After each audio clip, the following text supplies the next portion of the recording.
Comment j'ai fait confiance à un parfait inconnu, ou presque? C'est ce que je te dis de suite. Hé!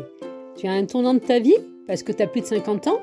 Ou que tu ressens des besoins de changement dans ta façon d'être? Peut-être que tu désires être plus en accord avec toi-même, comprendre ou agir sur ton monde intérieur. Alors ce podcast, il est pour toi. Je me présente, Patricia Homer. Je suis passionnée par l'humain, la relation à soi, aux autres et sur nos fonctionnements internes. Depuis 2021, j'accompagne des femmes comme toi qui veulent révéler leur potentiel de possibilités pour construire leur vie en étant pleinement épanouies.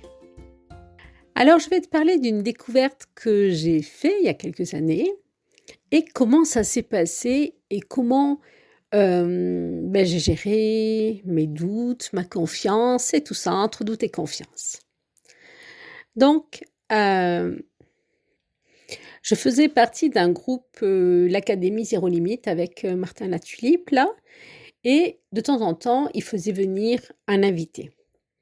Et un coup, il avait fait venir un invité, Ludovic Leroux, qui avait parlé de la pleine confiance naturelle, de la théorie polyvagale, mais il s'était surtout présenté lui, qui il était, tout ça.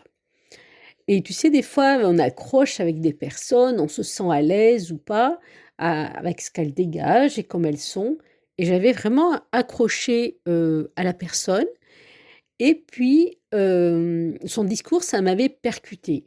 Quand il expliquait que en travaillant sur son système nerveux, on arrivait à reprendre le contrôle, parce que c'est le système nerveux qui contrôlait avant le cerveau et tout. Je trouvais ça assez dingue. Et il expliquait que chaque fois qu'on regrettait une action, soit qu'on n'était pas passé à l'action, soit qu'on s'était énervé ou quoi, c'est que c'était notre système nerveux qui avait réagi avant que notre mental, notre cerveau, arrive à faire quelque chose dessus.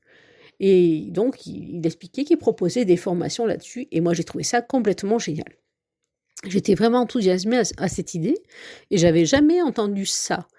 Voilà, j'avais entendu parler du système sympathique, parasympathique, mais ça s'arrêtait là, le frein, l'accélérateur, un peu avec la respiration.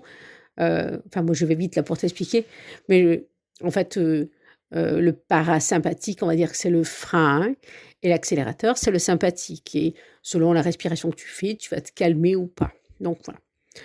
Et Ludovic Leroux donc proposait après un défi il proposait 5 webinaires sur la semaine pour présenter après son programme. Et j'ai écouté le premier, mais qu'une demi-heure. J'avais pas bien le temps. Et je me suis dit, c'est même pas la peine que j'écoute les 5. De toute façon, il y a quelque chose qui m'attire. Je le connais pas, ou quasiment pas, hein, c'est presque un inconnu.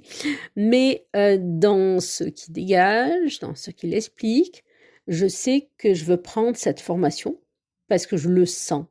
C'est comme ça. Je ressens que ça m'attire. Et du coup, je n'avais pas de doute que je voulais le faire.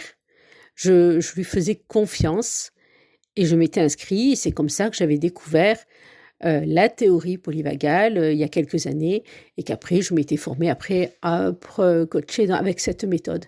Mais au début, ça s'est passé comme ça. Le doute a été très court et de suite, je suis passée à la confiance. Tu sais, on dégage chacun une énergie, une vibration, et puis des personnes adhèrent ou pas. Tu vois, là, toi qui m'écoutes, si moi, la façon dont je parle, la vitesse à laquelle je parle, l'énergie que je dégage, ça te convient, tu vas continuer de m'écouter. Si pour toi, ça te convient pas, si je parle trop lentement, si ceci, cela ou je ne sais quoi, tu vas arrêter de m'écouter parce que ça te correspond pas. Et moi, c'est ce qui s'était passé avec, outre la méthode, avec cette personne, j'étais en confiance. Ça a matché, on va dire, et je me suis dit: «Ça, je veux le faire, je veux m'engager là-dedans, quoi». Et je voulais te partager ça parce que des fois, on se dit, il faut vraiment qu'on réfléchisse avant de prendre une décision. Oui, mais ceci, cela. Et des fois, on se fait vraiment, comme on dit en rigolant, des nœuds au cerveau.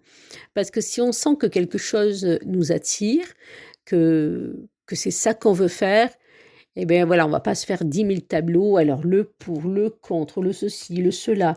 Je demande des avis à tout le monde. Il y a des fois où il faut se sentir aller, quand on se sent appelé, qu'on sent quelque chose qui est pour nous, on avance. Et ça permet, moi, je trouve, après, on en déduit si c'était bien ou pas, mais de pas avoir de regret d'avoir sauté le pas aussi. Donc moi, j'aime bien, voilà, marcher comme ça au feeling, au ressenti, quoi. Et toi, je sais pas comment tu es dans tes décisions. Est-ce que toi, c'est simple de prendre des décisions ou est-ce que tu es quelqu'un qui a tendance à vouloir faire beaucoup de comparatifs, avoir beaucoup d'avis? Et comment tu te sens une fois que tu as beaucoup d'avis et de comparatifs, par exemple? Est-ce que tu te sens, plus à l'aise pour prendre une décision ou est-ce qu'au contraire, tu en voudrais encore plus? Voilà, je t'invite un peu à réfléchir à tout ça et c'était mon partage du jour. Alors, vois-tu de nouvelles possibilités? Et merci d'avoir écouté cet épisode. Si ça t'a plu, une belle chose que tu peux faire, c'est de t'abonner sur ta plateforme favorite. Alors, à bientôt pour un nouvel épisode de Révèle tes possibilités.